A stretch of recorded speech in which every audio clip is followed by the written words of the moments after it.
저는 한 가지 느낀 게 앞에서 이렇게 무슨 회의할 때는 다들 심각하다고 하는데 예. 밥 먹기 시작할 때는 갑자기 다른 얘기들만 나오더라고요. 그렇죠. 다 밥 먹을 때는 이런 네, 이야기하죠. 밥 먹을 때는 뭐 사실 그거 뭐 좀 있으면 지나간 얘기고 뭐 이렇게 그래서 실제로 재미있는 거는 여러분들이 이제 사람들을 보면요. 사람들이 그냥 이야기할 때는 뭐 이런 이야기 기후변화는 전문적인 이슈일 거라고 그러는데 실제로 그 사람이 어떤 단어를 사용하고 그 이슈에 대해서 어떤 입장을 표현하느냐 또는 어떤 지식을 이야기하느냐에 따라서 그 사람의 마음이 그대로 드러날 수가 있어요.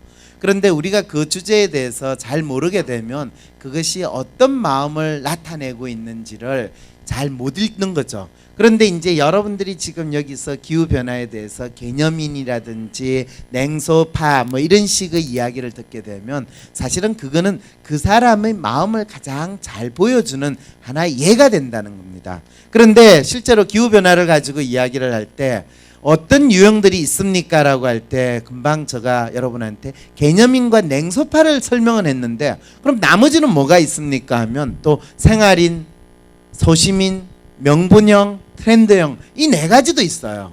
그런데 이 네 가지가 상당히 처음에는 복잡해 보이는데 여러분들이 단순하게 기후변화와 관련해 가지고 가장 적극적으로 그러면 기후변화의 심각성도 알고 그거를 자기 생활하고 잘 받아들이는 사람은 누굴까? 이런 식의 의문을 한번 던져보세요. 누굴까요? 명분형은 아닐까. 명분형이다.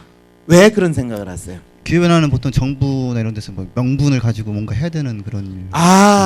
기후변화는 정부나 뭐 이 기후변화 NGO 단체에서 명분을 가지고 해야 되는 일이다. 이런 생각을 하는 분의 입장은 기후변화라는 이슈 자체를 명분으로 본다는 거예요. 실제적으로 내 생활에서 해결해야 될 문제로 보지 않는다라는 마음을 그대로 드러낸다는 거죠. 그러면 생활에서 내가 뭔가 기후변화와 관련해 가지고 해결해야 된다라는 마음을 드러내는 사람은 어떤 사람인가? 여기 있잖아요. 생활인. 그럼 생활인의 마음이 뭡니까? 궁금하죠? 생활인은 어떤 마음을 가지고 있는지 한번 읽어보세요. 이번 제가 좀 하겠습니다. 어린 시절부터 자연과 친숙하게 지냄으로써 그 소중함과 중요성을 몸소 깨닫고 실천할 수 있게 하는 것이 중요하다. 날씨 변화에만 관심을 가질 것이 아니라 성장지상주의, 물질만능주의, 무한탐욕주의 사회의 인식을 바꾸는 것이 필요하다. 소비를 중요시하는 경제적 풍토와 무차별적인 생산이 지구온난화를 부추긴다. 나와 내 가족이 재밌게 사는 것이 내 인생에서 무엇보다 중요하다. 내가 조금 희생해 지구와 환경을 보호할 수 있다면 뿌듯한 일이다. 기후변화는 인류 문명의 한계와 자연에 대한 존중을 일깨운다. 온실가스를 감축하면 결국 개개인에게도 장기적으로는 이득이 된다는 것을 알려줄 필요가 있다. 기후변화 해결을 위해서는 개인이나 기업 차원이 아닌 국가 인프라를 자체를 바꾸는 대대적인 노력이 필요하다. 우리나라 사람들은 현재 소득 수준에 비해 과다하게 에너지 사용하고 있다. 기후변화 문제를 해결하려면 지금보다 조금 더 불편한 삶을 선택해야 한다. 자, 박지혜 선생님. 지금 이 생활인이 기후변화에 대해서 가지고 있는 생각을 쭉 들어보니까 어떤 생각이 들어요? 일단은 생활인의 어떤 가치관이나 삶의 스타일 같은 것들이 기후변화와 어우러져 있는, 그러니까 자신의 가족하고 연계되어 있는 쪽으로 생각이 가네요. 생활인은 기후변화라는 게 우리 가족이 어떻게 사는가 이런 거하고 연결이 된 것 같아. 네. 본인은 이런 생각하고 비슷한 것 같아요? 아니면 좀 다른 것 같아요? 어느 부분에 있어서는 네, 아무래도 아까 개념인보다는 저는 생활인 쪽에 조금 더 가까운 것 같습니다. 개념인보다는 생활인에 가깝다. 이 말은 뭐냐 하면 개념인은 기후변화라는 것을 마치 이념과 같이 내가 이 싸워야 되는, 지켜야 되는 어떤 절대절명의 어떤 뭔가를 생각을 하는 데 비해서 생활인은 기후변화를 그거보다는 조금 나의 일상생활에서 나의 가족과 어떻게 살아가느냐라는 데 있어의 삶에 있어서의 가치라든지 나 삶에 있어서의 방향성으로 보여는 그런 사람이라는 거예요. 이쯤 생각하면 생활인이 좀 생활을 조금 잘하고 있는 것 같아요. 개념인이 생활을 잘하고 있는 것 같아요. 네, 제 소견으로는 생활인이 좀 더 기후변화 대응을 잘 하고 있지 않나. 기후변화를 대응을 잘하고 있는가라는 질문이 아니고요. 네. 그냥 우리 사회에서 봤을 때 생활인이 잘 먹고 잘 사는 것 같아요? 아니면 개념인이 잘 먹고 잘 사는 것 같아요? 꼭 두 가지 부류 중에 선택해요.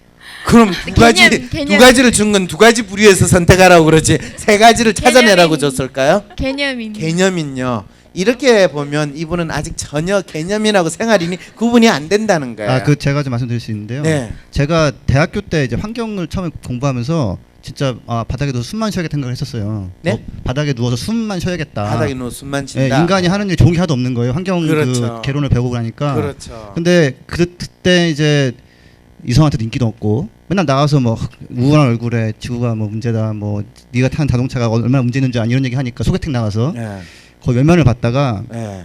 이제 무슨 이런저런 사건을 겪은 다음부터 그냥 군대 가고 그러면서 아 어차피 살아야 되니까 차도 사고 그냥 조금 밥도 뭐 고기도 먹고 다니니까 그때부터 사람들이 좀 더 이렇게 저한테 친근하게 느껴가지고 어떻게 보면 더 말도 더 들어주고 좀 이렇게 뭐랄까 제가 약간 극렬 개념인에서 약간 그냥 생활인으로 바뀌었더니 더 이렇게 삶이 윤택해지기도 하고 저도 좀 편해지기도 하면서도 지킬 건 지킬 수 있고 뭐 그런 약간 변화가 있더라고요. 그래서 결론은 뭐예요?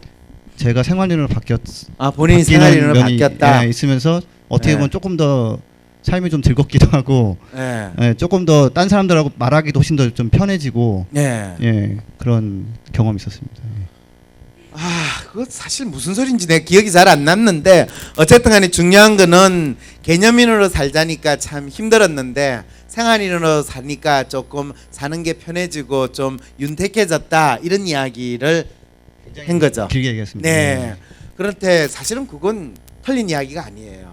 사실 기후변화와 관련해 가지고 개념인의 생각을 가지는 것은 실제로 자기가 기후변화에 대해서 이론적으로 개념적으로 이념적으로 알고 있는 거지 기후변화와 관련해가 별 활동을 하거나 별로 그렇게 느끼지 않아요. 남들한테 스탑 CO2 이런 이야기는 할 수 있어도 너 생활에서 그러면 어떻게 기후변화를 하니? 그러면 아껴야죠. 물도 아끼고 전기도 아끼고 이런 이야기 아주 뻔하게 늘 하는 소리 외에는 할 수 있는 게 없어요.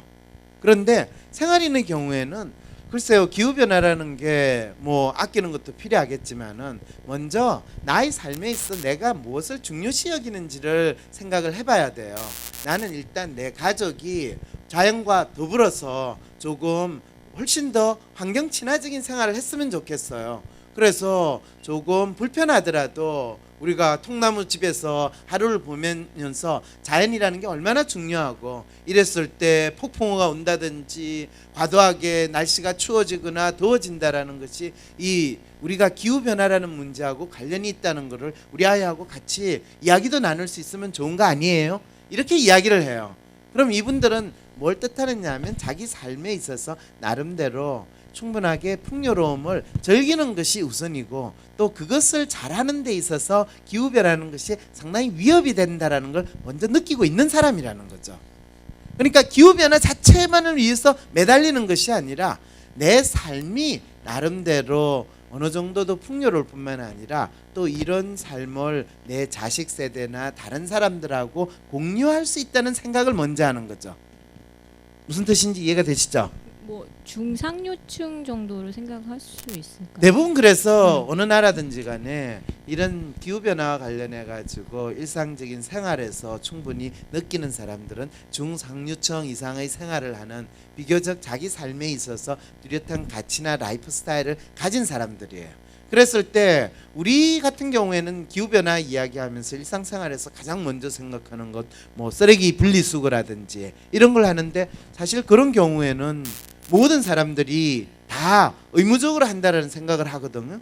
그런데 재미있는 건 선진국하고 후진국을 비교를 했을 때 쓰레기 분리수거는 선진국에 갈수록 훨씬 더 잘하고 사람들이 그것에 대해서 나름대로 왜 해야 되는지를 훨씬 많이 느껴요. 근데 후진국으로 갈수록 쓰레기 분리수거라는 것 자체에 대한 개념이 훨씬 떨어진다라고 이야기를 하면 마치 생활 수준에 따라서 이 생활 속에서 기후변화를 얼마나 잘 접목시켜서 쓰느냐라는 이런 부분들도 생각을 우리가 해볼 수가 있는 거죠. 그래서 기후변화라는 것을 생활인들은 자기 삶 속에서 스스로 하는 행동 속에서 의미를 찾고 또 그거를 지속적으로 잘 하기 위해서는 사회 인프라가 갖춰져야 된다라는 부분들에 대한 생각도 하는 거죠. 그래서 단순히 기후변화라는 거는 그냥 구호나 캠페인이 아니라 체계적으로 진행을 해야 되는 무엇이다라고 이야기를 하는데, 아까도 뭐라고 했냐, 기후변화라는 것은 정부가 하는 거 아니에요. 환경단체나 하는 거지 내가 직접 할 수 있는 거는 뭐 에너지 전략밖에 안 되잖아요. 이렇게 생각을 할 때는 우리 사회에서 이 생활인의 모드로 기후변화에 대한 마음이 아직 정착이 안 됐다라는 것을 알려주고 있는 거죠. 그래서 생활인이 아닌 마치 기후변화는 정부나 또 환경단체들의 일이다 라고 생각하는 사람들을 보통 뭐라고 그러냐면 기후변화라는 것을 자신의 주된 과업이나 일로 생각을 하면서 단순히 해야 되는 일로 받아들이는 그런 사람들인데, 그런 사람들을 이제 뭐라고 그랬죠? 명분형. 어유 이제 훌륭하네요. 공부 역시 공부를 잘하는 사람 이렇게 이제 찬스에 강해요. 그래서 명분형은 그러면 대체 어떤 마음을 가진 사람들입니까? 하면 이런 거예요. 한번 이야기를 해봐요. 기후변화조차도 하나님께서 다 예비하신 일이다. 4대강 살리기의 핵심 목적은 기후변화로 인한 수해 예방이다. 눈이 많이 오는 것을 보니 지구온난화는 가짜다. 기온이 높아지면 식량 생산이 더 증가할 것이므로 인간에게 득이다. 모임 등에 갈 때는 짝퉁이라도 명품 하나쯤은 걸친다. 자식들 혼사를 위해서는 최대한으로 부모는 희생해야 한다.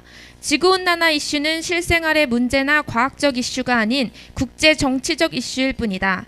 기후변화 문제는 선진국이 후발개도국의 발전을 억제하기 위해 만들어낸 음모이다. 온실가스가 오히려 다음 빙하기 도래를 늦출 것이다.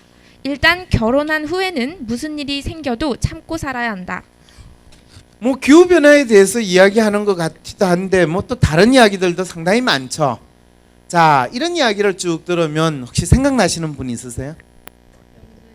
예, 명분형이 가진 생각들을 쭉, 기후변화에 대한 생각들을 쭉 들으니까 뭐 구체적으로 우리 사회에서 생각나시는 분이 있으세요? 저기 높으신 분. 높으신 분, 대한민국에서 정책을 하고 제도를 하는 그런 높은 분이 생각이 난답니다. 혹시 아시는 분 중에서 이런 분 있으세요? 최열 씨가 나가셨네. 아, 최열 아저씨도 이런 명분형에 가깝지 않느냐.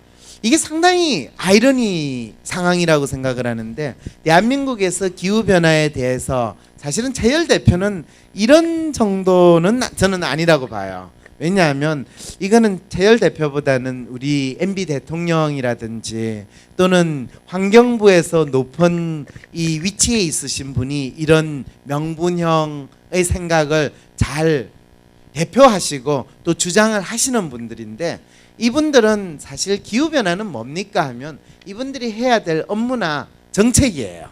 그래서 당신은 기본적으로 이제 그분들의 마음을 쫙 제가 읽어보면 어떤 생각이냐 하면 기후변화 자체에는 사실 조금 무관심해요. 그런데 당신이 하고자 하는 중요한 일이 있어요. 그 중요한 일을 기후변화하고 연결을 시켜가지고 그거를 국민들에게 알리고 설득을 하려고 생각을 하시는 거죠. 그래서 이런 분들은 성장을 되게 중시하고 경제를 살려야 된다라고 이야기를 해요. 그런데 그냥 성장합시다, 경제를 살리자 그렇게 이야기하면 옛날에 쭉 해왔던 거니까 뭔가 멋있지 않잖아요. 그랬을 때는 기후변화와 관련된 새로운 산업을 만들어야 됩니다. 녹색 성장을 해야 됩니다. 이렇게 이야기를 하는 거죠. 그리고 실제로 무슨 일을 하든지 간에 기후변화하고 연관을 시켜가지고 자기가 하는 일을 중요하게 만들 그런 행동을 보이는 거죠. 그래서 지금 이상배 선생님이 최열 대표가 바로 이 명분형이지 않느냐라는 거는, 이상배 선생이 최열 대표는 뭘 하는지는 잘 모르겠지만 지가 하는 비즈니스를 남들에게 잘 팔기 위해서 기후변화를 엮어가지고 지금 하고 있지 않느냐, 이렇게 보고 있다라는 마음을 그대로 드러낸 거죠. 그러시죠? 그러니까 느낌이 좀 그랬어요. 이렇게 좀 예, 크게. 그 정도면 됐어요. 뭐 느낌이 그러니까 마음이 드러난 거죠. 그거를 이제 그러면 기후변화 센터에 일을 하시는 분은 기후변화 자체가 기후변화 센터의 주된 업무잖아요. 그렇죠. 그러면 이분은 본인이 하고 있는 업무가 기후변화이자 본인이 하는 일 자체가 기후변화니까 이때 가지고 있는 심리는 상당히 묘해요. 그렇죠. 진짜 묘합니다. 묘해요. 저는 여기에 해당되는 문항은 없는 것 같은데 그렇다고 그렇다고 저희가 일을 할 때 명분을 안 내세울 수도 없을 것 같고 그렇죠. 이럴 때 그런- 이제 어떻게 이쪽 했냐면 이런 이야기를 많이 들어요. 이 올해 우리가 기후변화센터에서는 얼마나 많은 사람들한테 홍보를 했냐, 얼마나 어떤 기후변화 행사를 했는데 얼마나 많은 사람이 참가를 했냐, 거기에 효율성이 얼마나 좋았냐, 경제성이 얼마나 있었느냐, 그리고 우리가 들인 돈 대비 얼마나 효과가 있었느냐, 이런 이야기 들으시죠? 예, NGO 활동도 비즈니스처럼 해야 된다고 하니까 그렇죠. NG 네. 활동도 비즈니스처럼 해야 된다. 네. 그 말은 네. 결국에는 대한민국에서 기후 변화에 대한 활동을 하는 NGO조차도 명분형 수준에서 벗어나지 못하는 그 입장에 있다라는 것을 그대로 알려주고 있다는 거죠. 그러다 보니까 국민들 입장에서는 사실 여기에서 여러분들이 아까도 봤을 때 다시 이야기를 하면 명분형이 그러면 많습니까? 아니면 이 생활인이 많습니까? 이런 질문을 이제 던지게 돼요. 그러면 실제로 각각의 우리나라 국민들 중에서 각 유형을 가진 사람들이 어느 정도로 많습니까? 하면 여러분들이 개념인 냉소파 한 50%를 차지해요. 거의 압도적으로 대한민국에서 이 기후변화 이야기하면 막연히 개념적으로 이념처럼 이야기하는 사람들과 그 다음에 거기에서 웃기는 소리 하네, 아이고 뭘 알아서, 이런 식으로 냉소파로 하는 사람들이 한 50%를 차지해요. 그 다음에 또 많으신 분들이 생활인하고 명분형 이 모습을 보이는 분들이 45%예요. 그래서 기본적으로 대한민국에서 기후변화하면 거의 이 네 가지 종류의 마음을 가지신 분들이 거의 전부라고 이야기를 할 수가 있어요. 그래서 여기 계신 분들이 지금 딱 보면 이 이상배 선생님은 기후변화를 생활인이라고 할 수가 있어요. 왜? 농사 지으면서 늘 기후 눈치 본다고 그러잖아요. 그리고 이런 분들은 또 내가 포도주 농사도 하고 있고요, 콩농사도 해요. 그러면서 나름대로 전원 생활을 하시고 기농 활동을 하시거든요. 원래부터 농사를 지었는지 기농 활동을 했는지 모르겠는데 딱 풍물을 봤을 때 원래부터 농사꾼이라기보다는 약간 기농 티가 나요. 기농 티가 납니까? 아니면 원래부터 농사를 지었습니까? 저는 이제 뱃속서부터 농사를 지었어요. 농사꾼이었어요. 예. 어이, 야, 그러면 이런 분들은 이제 농사를 상당히 우아하게 이 바꾸신 분이죠. 왜냐하면 제가 양복만 입고 이런 입었으면 제가 농사꾼 티가 나겠어요? 이분이 농사꾼 티가 나겠어요? 이분이 훨씬 교수 티가 나고 제가 농사꾼 티가 나는 거거든요. 그런데 사실은 농사를 지으시면서도 기후변화에 대해서 이렇게 생활 속에서 가지는 거는 꼭 농사를 지으시가 아니라 생활의 가장 중요한 부분으로 이미 체화를 했다라는 걸 가장 잘 보여주시는 거죠.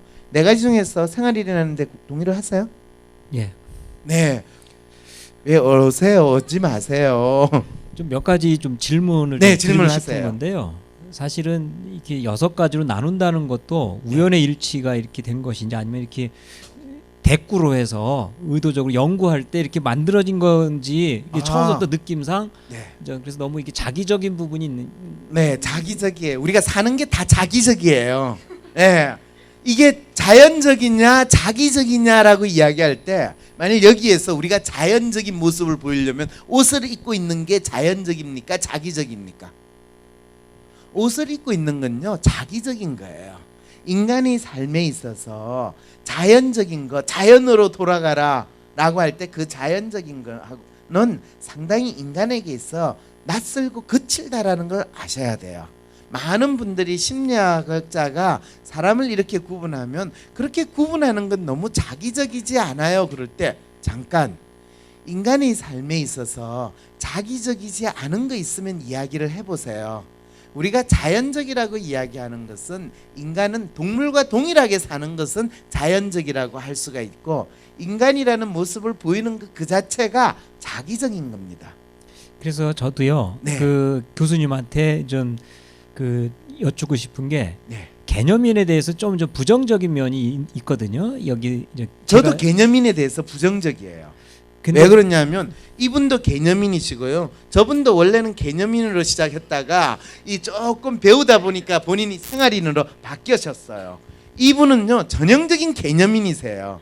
그런데 개념인이신데 본인은 생활은 생활인이시고 살기는 하는 업무는 명분형이세요. 그러니까 거의 마음속에서 세 가지 마음이 작동을 하니까 이중 인격자가 아니라 삼중 코팅 인격자로서 지금 사시는 거예요. 그러니까 이분이 상당히 힘드시죠. 그러면 교수님도 제가 봤을 때 네. 그 개념인의 대명사가 교수거든요. 근데 개념이 파에대해서 부정적이시고 또 자기적으로 했다는 이 자체가 이제 개념화하는 어떤 틀인데 그런 부분에서는 본인은 어떻게 개념파를 극복하실 수가 이 있습니까? 질문이 상당히 지금 어려운 질문을 했는데요. 왜 말이 안 되는 소리를 했거든요. 첫째, 교수들은 다 개념인이지 않는가? 이렇게 가정을 했어요. 이거를 가정이라고 그러죠. 저는 과학자니까 모든 단어를 사용하거나 이 논리를 상당히 명확히 먼저 하는데 이 질문에 대한 논리를 여러분들하고 공유를 할 필요가 있어요. 조금 여러분들이 어렵더라도 참으세요. 1분만 참으시면 돼요. 첫 번째 질문을 하는 이 기본적인 가정은 뭐냐 하면 교수는 다 개념인이다. 이렇게 하는 가정을 먼저 넣었어요. 그런데 교수 중에서 몰개념한 인간들도 많아요. 그래요, 안 그래요? 우리가 요즘에 총선한다고 거기 나서는 교수들 많잖아요. 그 중에서 개념 있는 분도 있지만은 몰개념한 인간도 많아요. 그렇게 하면 그게 공감하세요, 안 하세요? 예, 공감. 그렇죠. 그러면 본인이 처음에 모든 교수는 개념인이다라고 이야기하는 걸 스스로 다시 무너뜨렸어요. 교수 중에는 몰개념한 인간도 많다. 그 말은 뭐냐면 원래 가정 자체가 말이 안 되는 가정을 했다라는 걸 이제 이야기하는 거죠. 그러면 교수가 개념인이냐 몰개념이냐 관계없이 원래 던지는 질문은 당신은 그러면 이 중에서 어디에 속합니까? 이 질문을 던져야 되는 게 맞다라는 거예요. 그 교수님은 어느 그렇죠. 저는 생활인이에요. 그러면 다시 인정할 수 없어서 네, 인정할 수 예, 없죠. 교수님 제가 보기엔 냉소파 같으시거든요. 냉소파다. 야, 제가 냉소파면요 이 연구를 하지를 안 해요. 왜? 냉소파인 경우에는요 그 이슈를 자기 거로 만들고 싶지 않다는 것을 이야기하는 거예요. 지금 이 명분형이 자기하고 반대되는 이야기를 했다고 해서 냉소파로 몬다라는 것 자체가 지금 본인이 마음이 어떻게 돌아간다는 걸 모른다는 거예요. 저는 기후변화 뭐 환경 이런 거창한 이야기를 할 때 나는 그런 거창한 거 어려운 거 몰라요. 저는 우리 가족하고요 그냥 오순도순 사는 게 가장 좋아요. 그래서 저는 때 되면 통나무 집에 가가지고 얘들아 통나무 집을 만들어서 우리가 지내는 것도 참 좋지. 그렇지만 하루 이상 지나면 너희들은 예생활이 얼마나 힘들다는 걸 알게 될 거야. 그렇죠. 하루만 지나면 애들이 아빠 우리 집에 돌아가요. 왜? 춥거든요. 그런데 첫날은 아주 좋아해요. 자, 똑같아요. 그러면서 시골에 가면 와 시골이다 참 좋다. 그런데 똥냄새가 나요. 어떻게 해요? 이렇게 되는 거예요. 시골 생활이라는 거 좋고 하지만은 이 생활을 하기에는 너무나 거칠다라는 것도 느껴요. 그랬을 때 인간이라는 게 환경의 변화에 적응한다는 게 쉽지 않다는 걸 아이들에게 알릴 때 얘야 지금 우리가 시골에 있다가 또 서울에 가서 지내면 사는 게 참 좋지. 시골집에 있으면 조금 불편한 것도 있지만 그래도 이런 멋도 있잖아. 하늘의 별도 볼 수 있지. 그래요 별이 벌써 참 좋아요. 이렇게 이야기하는데 이틀째 개척하면 어제 봤어요 이렇게 됐다는 거예요. 그러니까 다시 그 다음 날은 영화관에 가든지 다른 걸 보여줘야 되는 게 우리 아이하고 우리가 살고 있는 환경에 대해서 느끼는 거거든요. 그랬을 때 무조건 환경은 좋은 거야 자연은 좋은 거야 이런 이야기 하는 것조차도 사실은 그거는 너무 좀 이상적이지 않아요? 이렇게 생각을 할 때 개념인에 대해서가 의문을 제기하는 거죠. 사실 저 교수님이 개념인이라고 생각을 하지 않았고요. 제 전제는 제가 오를 했다고 생각하는데 네. 그 교수님 생활적인 면이 많은 것 같아요. 그러니까 좀 성찰적이시고 그런데 두 가지 질문을 하나 드리고 싶은 게 있는데 최근에 그 김종철 선생이 이렇게 얘기하는 걸 들었었어요. 무슨 얘기를 하냐면 아까 그분 개념인이시죠. 예. 개념인이 전형적인 분이세요. 저는 개념인에 대해서 아주 그 피부적으로 이렇게 직감적으로 알레르기가 있는데 네. 20년간 녹색 평론을 했는데 사회가 안 바뀌었다. 난 그래서 녹색당을 하게 됐다. 정치로 가게 됐다. 이런 얘기를 했단 말이에요. 예. 근데 또 황태권 선생을 만났는데 황태권 선생은 이런 얘기를 했었어요. 자기가 감옥에도 가고 정치 운동하고 투쟁을 했는데 예. 얻은 게 없다. 그렇죠. 그래서 세상의 평화를 원하면 내가 먼저 평화를 해야 된다. 또 개인 회귀 쪽으로, 개인 성찰 쪽으로 갔고, 김종철 선생 같은 경우는 막 책 같은 거 해서 성찰 쪽으로 갔다가 도대체가 이게 안 바뀌었다. 그래서 정치로 갔단 말이죠. 근데 저는 전형적인 개념인들의 돌고 도는 순환이지 않는가. 아주 중요한 질문을 하셨어요. 제가 그래서 아까 여러분한테 개념인들에게 있어서 지구온난화라는 것은 마치 하나의 이념이고 또 본인이 마치 독립운동하는 그런 마음으로 지낸다라고 이야기를 해요. 그럴 때 심리학자의 입장에서는 그분들 마음을 너무 잘 이해할 수 있어요. 왜 그러냐면 우리가 독립운동을 할 때 어떻게 됐냐면 처음에 많은 분들이 독립을 지향하고 독립운동을 해요. 그런데 그거를 10년, 20년 하다 보니까 아무런 변화가 없다고 생각하면 그 독립운동 하시던 분들이 더 친일파로 변신을 하는 놀라운 일이 벌어져요. 그리고 심지어는 친일파로 있다가 이렇게 사는 것이 내가 인간답게 사는 건 아닌 것 같아 이러면서 자살을 하거나 하는 경우도 생겨요. 자, 그랬을 때 그분들이 잘못했습니까? 라고 이야기를 하면 그분들은 잘못하지는 않았어요. 각자의 삶을 사셨어요. 근데 심리학자의 입장에서 보면 그분들은 삽질을 하신 거죠. 왜?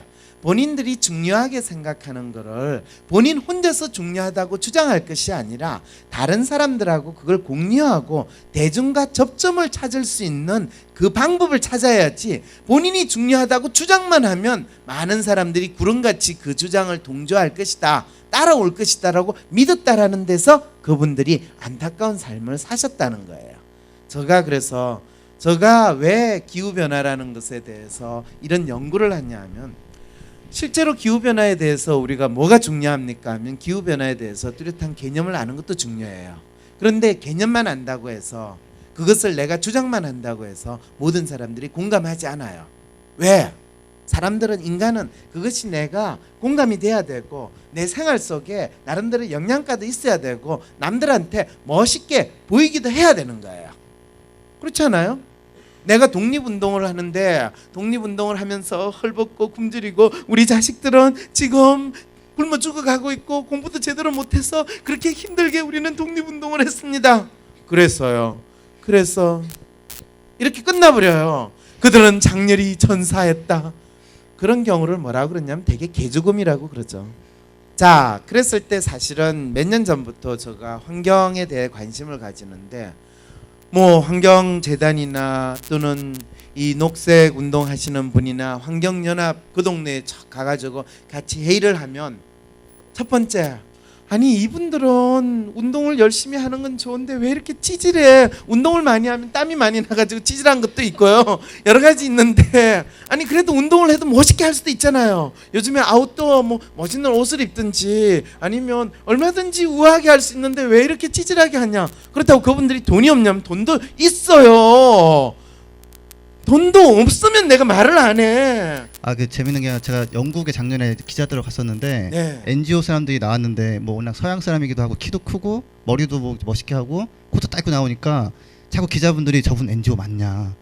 저분 NGO 맞냐? 그렇죠. 계속 그러시는 거예요. 아니 NGO가 저래도 되냐? 뭐 약간 NGO가 그냥 저래도 당황스러워하시더라고요. 되냐고. 예. 환경운동 엔진을수록 더 거지 같은 복장을 하고 저기 농구동이나 시궁창에 있어야지 환경운동 엔진 하는 것 같고 양복 입고 이렇게 이야기하면 그건 교수인 것 같아.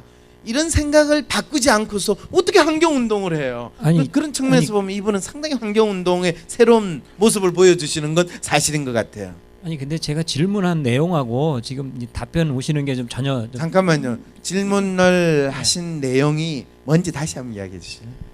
그러니까 그 개념인들의 이렇게 변화되어가는 그 심리 구조가 어떤 거냐 지금 이야기하고 있는데 예. 지금 이 답변을 지금 전혀 이해를 못 하세요. 개념인의 심리 구조가 어떻게 바뀌고 있느냐? 사실은 개념인들이라는 것이 일반적으로 다른 사람들한테 보여줄 때는 자기의 이념이라든지 자기의 생활 자체를 일방적으로 강요하는 모습이에요. 나는 이렇게 이 이념을 위해서 순수하게 이렇게 노력하고 이렇게 열심히 투쟁하고 있는데 너희들은 왜 안 따르냐? 이런 식의 메시지를 개념인들은 계속 주위에 있는 사람한테 이야기를 해요. 아까 여러분 보셨죠? 그 녹색 평론하시는 분 얼굴 한번 보세요. 여러분들이 이분 얼굴을 딱 보시면 이분이 어떤지를 확실히 느낄 수 있습니다. 이분 지금 얼굴을 딱 보니까 이분 먹고 살만하다 아니면 사는 게 힘들다. 빨리 한마디로 이야기하세요. 먹고 살만하다, 사는 게 힘들다. 먹고는 살만한 것 같아요. 먹고 살만해요. 예, 먹고 살만한데 본인이 잡지하는 게 정기 구독자만 5,000명, 그걸 20년 동안 했어요. 그러면서 뭐라고 그래요? 매번 기적 같습니다. 잡지 발행하는 사람이 매번 기적 같습니다. 왜 기적이에요? 이번 달에 잡지 인쇄하는 돈 어디서 구할까? 내가 이번 달에는 인쇄할 수 있을까? 이렇게 생각하는 사람이 먹고 살 만한 사람이라고요? 뭐 제 기준으로 봤을 때는 그냥 밥 먹고 뭐 그런 기준입니다. 뭐 아니 교수님 선생님이야 그냥 농사 지으시니까 텃밭에 뜯어가지고 먹고 사니까 지장이 없어지지만 이분은 제가 말하는 먹고 살만합니까라는 거는 단순히 하루 세 끼 밥을 먹느냐가 아니라 당신이 하는 이 잡지 만드는 거 이거 제대로 할 수 있습니까라는 질문이에요. 근데 그 질문은요. 저분 예. 스스로가 행복하게 살아가면 그걸 기준으로 봐야지 어떤 아이고, 그럼요. 화려하게 어떤 그런 걸로 해서 먹고 살만하다라고 평가할 수가 잠깐만요. 있는 거예요? 예. 지금 전혀 지금 서로 핀트가 지금 안 맞다는 거 아시겠죠? 이분은 행복하니까 이거를 하죠, 당연히. 그런데 저는 다른 사람들이 봤을 때 당신은 행복하세요. 그런데 다른 사람이 봤을 때 나도 저 사람처럼 살고 싶어. 싶다라는 생각이 들까요, 안 들까요? 안 들어요. 저 사람 참 저 사람은 행복한데 날 보고 저 사람이 같이 하자고 그러면 난 도망가고 싶어라는 생각이 든다는 뜻이에요. 심리학자는 이렇게 설명을 합니다. 예, 이해가 됩니다. 예, 그렇게 되면 여러분 저하고 이 중요한 기후변화 녹색 평론 합시다라고 하면 들겠어요? 안 들어요. 그러다가 혼자 외롭게 하다 보니까 한 20년 하다 보니까 이분이 어떻게 생각이 드냐면 당신 스스로가 참 이 다른 사람들이 참여를 하는 거에 있어서 동참할 마음이 안 들었다라는 건 전혀 모르시고 내가 이렇게 하는 것 자체가 방법이 잘못된 것 같아. 정치를 하면 녹색당을 하면 사람들이 구름같이 몰려들지 않겠는가. 그러면 녹색당을 하면 녹색에 관심이 있고 녹색 옷을 입은 인간, 녹색 모자를 쓴 인간, 녹색 동네에 살고 있는 인간 이런 인간이 다 올 거다라는 생각에서 녹색당을 만드는 거야. 그래서 온갖 녹색 모자 쓴 사람, 녹색 옷 입은 인간들이 다 오지만은 여전히 이분이 원래 생각하는 기후변화가 되려는 그 생각을 공감을 하지는 않아요. 무슨 말이냐? 이분이 괜히 쓸데없는 짓을 엉뚱하게 하고 있고 지난 20년 동안 했던 거를 앞으로 2년 안에 말아먹겠구나 이런 상황이 벌어진다는 거예요. 이건 심리학자로서 해석을 하는 거죠. 어떤 상황인지 알게요? 는지는 잘 모르겠지만요, 선생님. 전 그래서 그렇게 하는 거는 이 이념인으로서 또는 개념인으로서 당신의 개념을 제대로 전파하는 방법이 아니에요. 그럼 개념인으로서 제대로 전파하는 건 어떻게 해야 됩니까? 하면 개념인으로서 제대로 진짜 생활인으로 바꾸려고 하면 바로 이런 사람처럼 돼야 돼요. 누구? 이효리가요 기후변화에 대해서 이야기를 했어요. 그래요? 나 이효리 만나고 싶은데 그러면 이 환경재단 오늘 이 장소가 어디죠? 예, 레이첼 칼슨 올라오세요. 그러면 이효리가 기후변화에 대해서 이야기를 할 거예요. 황모 교수랑 같이 한대요. 그러면 오늘 여기에 놓은 수백 명 수준이 아니라 수천 명, 수만 명이 와요. 똑같은 개념인이라도 누가 하느냐에 따라서 달라지고 그렇게 되면 이효리는 단순한 개념인이 아니라 이효리는 그래서 기후변화를 이야기하고 나더니 이제는 더 이상 모피코트를 안 입는데 그래? 그러면 나 이번에 민코코트 살려고 하는데 그 돈 가지고 그냥 노스페이스 히말라야나 하나 사고 남는 돈으로 이 환경재단에 기부를 할래 이렇게 되는 거죠. 이효리를 그 개념인으로 규정하는 건 좀 모호한 면이 있지 않습니까? 생각 그 부분에 있어서는 자기가 삶으로 번역해낸 게 있는 거 아닙니까? 그게 지금 중요한 거예요. 제가 지금 이 자리에서 이효리가 개념인이냐 생활인이냐를 구분하는 게 중요해요, 안 해요? 중요 안 해요. 이효리한테서 우리는 개념인의 특성도 찾아냈고 생활인의 특성도 찾아냈고, 개념인이라고 해서 항상 독립투사처럼 자기의 이념에 충실한 사람으로 있는 것이 아니라 생활인으로 변신할 수 있을 때 이런 모습이 있을 수 있다는 걸 동시에 다 보여주는 사례로서 개념인을 이야기한 거예요.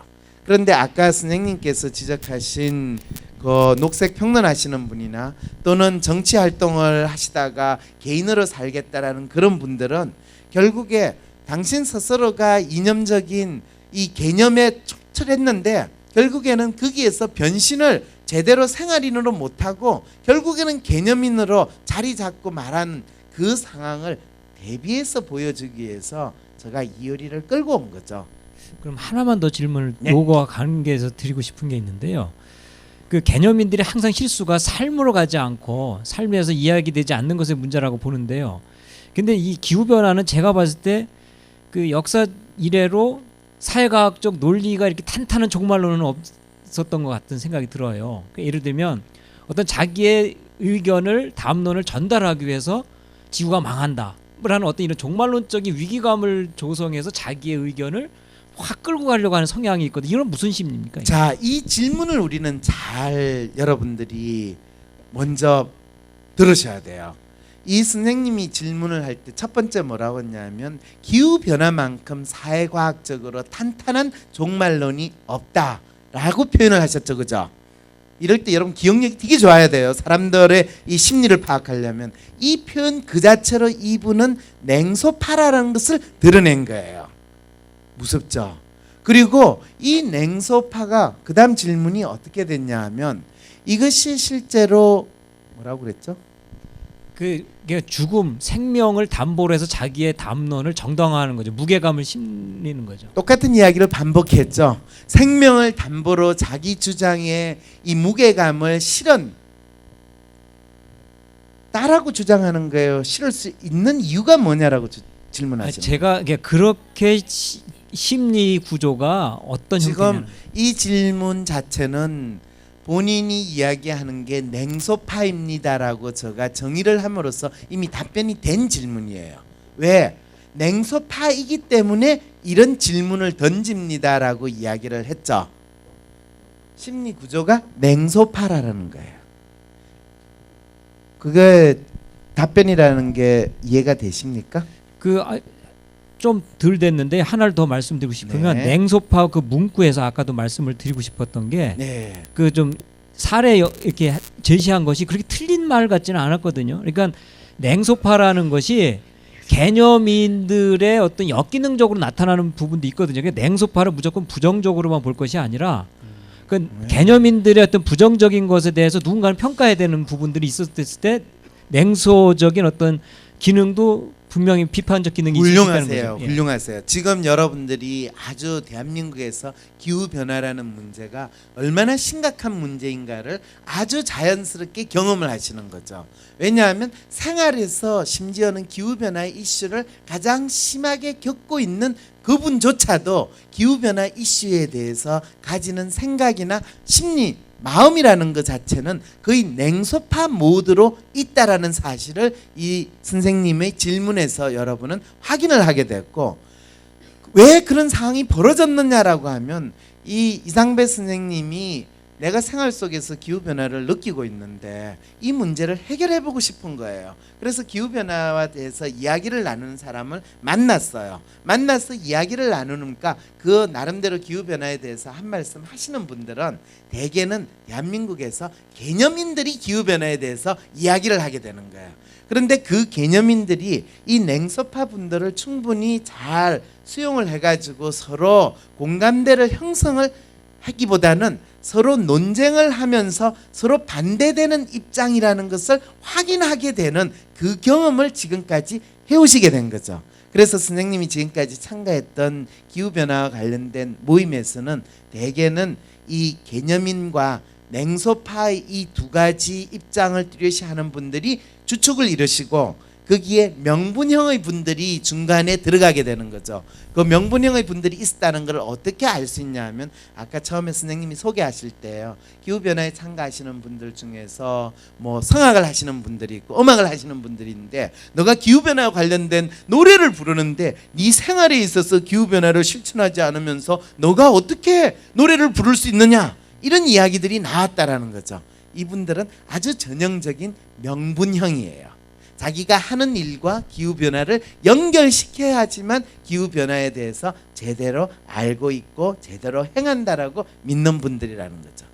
그래서 예를 들면 여기 있는 김소희 씨 같은 경우에는 저는 기후변화 센터에 살고 있어요. 그러면 사람들은 너는 그럼 기후변화 센터에 있으면서 너가 차를 몰고 다니면 되느냐 뭐 이런 이야기를 들을 테고 너는 집에서 에너지를 얼마나 쓰고 있느냐 이런 질문을 받을 때 본인이 당당하게 이야기를 해야 되는데 때때로 아니 우리 집 전기세가 다른 집보다 조금 많이 나왔어요. 그것 때문에 저도 걱정을 해요. 이 정도를 하게 될 때는 너는 진짜 네 일을 제대로 하고 있니? 이런 식의 질문들을 많이 듣죠? 아니라고 하면 또 뭐라고 하시려고 그러는데 아니에요. 실제로 뭐라고 이야기를 실제로 하셔야 그렇지는 돼요. 않고요. 실제로 예. 그렇지 않다는 건 어떤 네, 뜻이에요? 실제로 그렇지는 않고 주위에 있는 분들이 김소희 씨한테 그렇게 기후변화 질문하거나 그러지는 않고요. 오히려 뭐 제가 그렇게 얘기를 질문하거나 하죠. 그렇게 하지 않는다는 건요. 주위에 있는 사람들이 김소희 씨가 뭘 하는지 관심이 없다라는 게 첫 번째 이야기고요. 두 번째는 김소희 씨가 기후변화 센터에서 일을 한다라는 것이 본인들한테 별로 중요하지 않다라는 걸 뜻한다는 그 의미예요.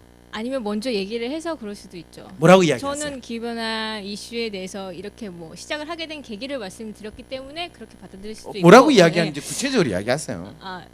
근데 저는 이제 생활인의 입장에서 내 자식이 걱정돼서 저는 원래는 다른 활동을 하다가 이쪽 NGO 쪽에 왔습니다라고 얘기를 하죠. 이쪽 저쪽 하라고 네. 이야기하지 말고 네. 구체적으로 이 기후변화 센터에서 일을 하게 됐습니다. 이렇게 이야기를 해야지 사람들이 아니요, 알아듣죠. 기후변화 센터는 이 기후변화 이슈를 다루기 때문에 하는 거고요. 네. 기후변화 이슈에 오게 된 이런 일을 하게 된 그 배경에 대해서는 그렇게 설명을 드리죠. 네. 그리고 여기 오기 전부터 뭐 저의 경험에 의해서 저도 차를 안 갖고 있고 뭐 전기세에 있어서는 어느 집 부럽지 않게 적게 씁니다라고 당당하게 말할 수 있는 그렇죠. 거죠. 이렇게 이야기하시는 분이 아주 전형적인 명분형이에요. 왜 그러냐? 여러분들이 이해가 안 되죠. 이해가 안 아니 되는데요? 차도 안 가지고 네. 있고요. 전기를 적게 쓰는 거. 사실은 이걸 보면 그건 생활인 아니에요라고 하는데요. 사실 생활인의 내용을 여러분들이 보시면요. 어떤 거냐 하면 이게 이제 많은 사람들이 헷갈려요. 생활인의 경우에는 일상생활에 있어서 기후변화와 관련해 가지고 상당히 노력을 많이 할 거라고 사람들이 생각을 해요. 그런데 이 생활인의 내용을 보면 삶의 만족감이 높고 비교적 건전한 생활 방식을 갖춘 중산층으로서 기후변화 이슈의 중요성을 인식하는데요. 생활의 불편을 결핍이나 결여로서가 아닌 나름의 가치와 지향점을 가지고 수용하는 모습이에요. 이 말은 뭐냐 하면 내가 불편하더라도 자동차를 안 쓰거나 또는 뭐 에너지를 줄이려고 노력합니다. 이런 것이 아니라는 거예요. 여기서부터 여러분들이 생활인에 있어서 착각을 해요. 생활인의 가장 대표적인 예로 기후변화가 걱정이 되세요 이렇게 이야기를 하면서 며칠 전에 손바닥만한 주말 농량에 참외 모종을 심었다. 여름철에 갔어야 참외가 열리겠지. 이러면서 제철 과일을 먹어요 라고 이야기를 하면서 이것이 바로 기후변화에 동참하는 거 아닌가요? 기후변화 문제를 우리가 의식하는 건 아닌가요? 제철이 아닌 때 수박이나 참외를 먹으면서 또는 겨울에 여름 채소를 먹으면서 탄산가스 배출이나 지구온난화를 토론하는 것은 넌센스라는 말이에요. 이 말은 뭘 뜻해요? 이 사람들에게서의 기후변화라는 것은 생활의 불편이 아니라 그냥 내가 믿고 있는 생활의 나름대로의 멋 또는 가치, 삶에 있어서의 스타일을 추구하면서 산다는 거예요. 그런데 김소희 씨는 지금 이 어떤 상황이냐 하면 바로 이런 소시민적인 삶을 살면서 마치 그것이 생활 속에서 기후변화를 실천한다라고 착각하는 상황에 있다는 것을 보여줘요.